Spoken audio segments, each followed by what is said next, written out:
You need to watch this if you've ever wondered how we could solve the world's energy crisis. Fusion power might be the answer. Let's break it down. Fusion power is all about smashing tiny atoms together to create massive energy, just like what happens inside the sun.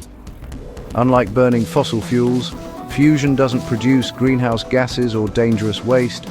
It uses hydrogen, one of the most common elements in the universe, so fuel is almost limitless. So, why aren't we using fusion everywhere?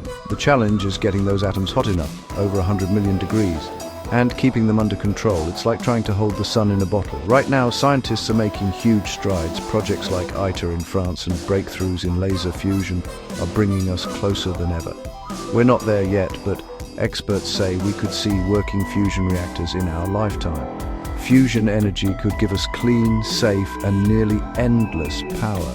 It's not just a dream, it's on the horizon. So, next time you look up at the sun, remember, its power might soon light up our world right here on Earth.